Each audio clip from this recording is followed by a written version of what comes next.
Ալբերտ Արտակի Հովհաննիսյան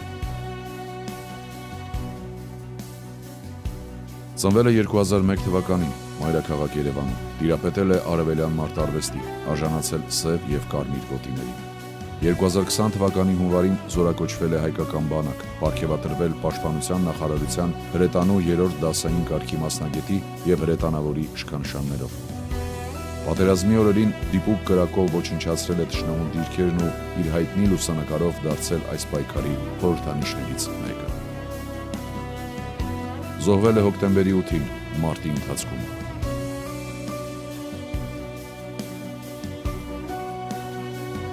Հետմահու պարգևատրվել է Արցախի արիության համար մեդալով։